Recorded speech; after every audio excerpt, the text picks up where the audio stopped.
Здраво на сите. Моето име е Кристина и ова е моето прво YouTube видео. Во него сакам да се представам, да објаснам за тоа кои се моите интереси, која е целта со овој YouTube канал и во која насока сакам ова да се развива, односно да кажам нешто за мојата визија. И за крај сакам да ви раскажам нешто за Епикур и неговата школа наречена Градината. Не е поврзана можеби со тематиката на видеото, меѓутоа има логика во мојата глава, така да bear with me, ќе објаснам. Пред се, јас сум студент во Норвешка, студирам трета година на факултетот за маркетинг, лидерство и иновации. Самата го учев скоро сите нивоа на норвешки, почнав со часови, потоа продолжив сама. Искуство кои како би сакала да го споделам во некој момент.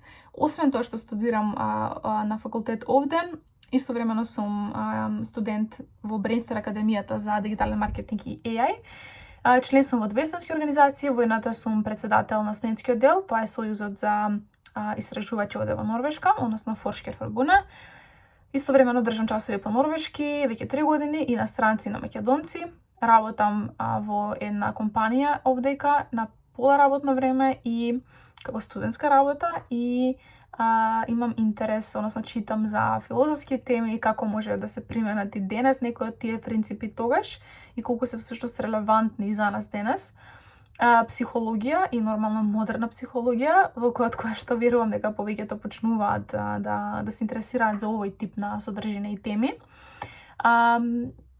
Понатаму теми поврзани со духовност, можеби и метафизика во последно време, и дисциплина, како да веруваме повеќе во себе, како да стекнеме одредени вештини, од каде да почнеме со сето тоа и така натаму. Тоа се темите кои што ме интересираат, за кои што читам, за кои што и јас самата гледам доста подкасти. И идејата иницијално е да се направи на македонски јазик и кај нас подкаст за овие теми.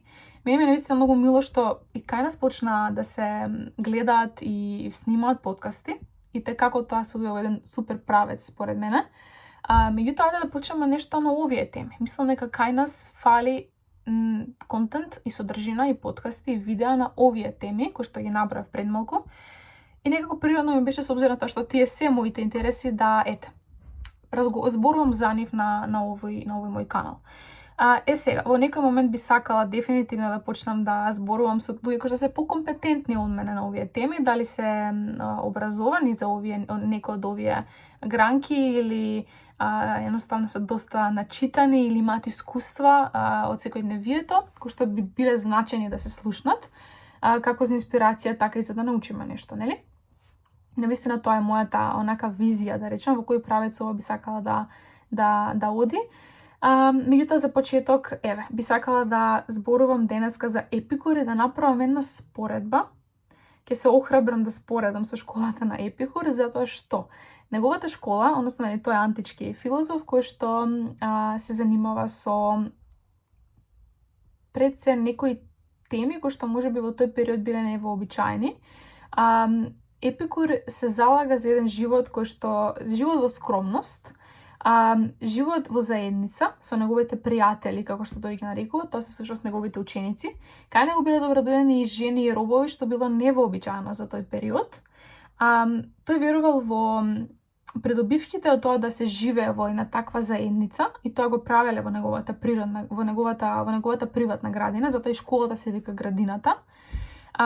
Епикур всушност верува во едноставноста на живеењето и во тоа да се задоволат нашите најосновни потреби. Смета дека има задоволства кои што се неопходни и задоволства кои што се луксузни. Тој не учи на тоа да не трагаме по луксус, затоа што среќата е нешто што е во нас и дека среќата можеме да најдеме само со фокус на сегашниот миг. Истовремено вели дека материјалните нешта и трагањето по нив е она што е извор на несреќа. И мислам дека сето ова што сега го кажав, што е еден мал дел од тоа што го читам моментално, пример, во две книги поврзани за Епикур и епикурејството. Меѓутоа, се ова што досега накратко го споменав е и како тоа се основите за денешната модерна психологија, според мене, нели? И оние теми кои што денеска и како многу се популарни. Тоа не е ништо ново, нормално, туку тоа постои со векови. Оно што за мене беше најинтересно е тоа што Епикур и со неговата школа, живеејќи на овој начин, во една таква заедница, во спокојство, во мир, каде што тие учат, каде што филозофираат, нели? Каде што се дружат, каде што се пред се пријатели, тоа се заснова, се темели на пријателство. Избегнувајќи одредени страдања, а според него страдањата се кога, нели, трагаме по нешто што не ни е неопходно. Сите овие работи се, како што кажав, веќе и текако популарни во денешно време уз таа модерна психологија и тие подкасти, и книги, и содржина која што ја има насекаде околу нас. Јас мислам дека од ова се може многу да се научи. Оно што мене ме воодушеви за неговата школа, како што почнав да истражувам се повеќе и повеќе, сватив дека всушност тој вршел еден начин на оно што е денеска инфлуенсерство, односно влијаел со својата школа и начинот на кој што живеел со учениците и оно што го проповедал, живеејќи на тој начин, бил пример како за своите ученици, така и за околината, нели? И на некој начин ги инспирирал на таков живот, каде што верува дека среќата е во нас и за да живееме еден среќен и исполнет живот, треба да ги задоволиме нашите најосновни потреби. Не хедонизамот од смисла на луксус и забави и така натаму, туку хедонизам во една како начин на скромно живење во заедница, според тоа што смета дека најсреќни сме и најисполнети кога живееме во заедница, затоа што сме, нели, суштества кои што сакаат и кои што имаат потреба да бидат дел од некоја заедница, па така тој во својот живот, живеејќи на овој начин, проповеда и го шири тоа свое учење и на своите ученици и така натаму.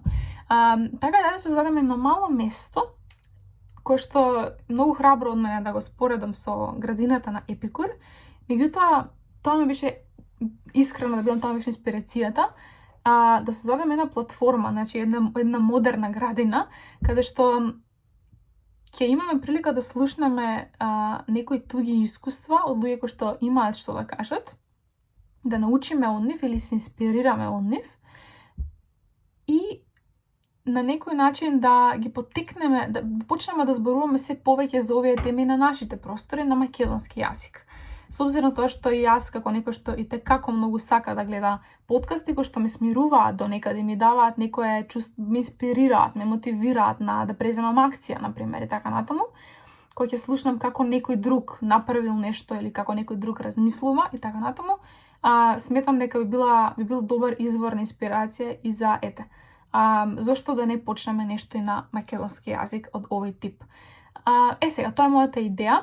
Она што би сакала да почнам да го снимам пред се е она што сметам дека јас можам да го поделам, а тоа е мојот процес како дојдов овде каде што студирам сега, како успев да го научам јазикот, кој беше мојот процес, меѓутоа зашто да не е некој подтематски видео типот на како да научиме јазик и всушност да го, нели, можеме да го зборуваме, а не само да знаеме многу за граматиката, а да во пракса не ни оди баш толку. Јас имам и такво искуство со француски, например, за разлика од норвешки кој што учев многу пократко време и со многу појасна цел. Мислам дека тоа беше одлучувачки секако. Така да бих сакала да почнам со такви теми пред се, а понатаму во блиска иднина да можеби зборувам и со некои други луѓе со занимните искуства, слични можеби или различни, меѓутоа од кои што можеме да научиме нешто.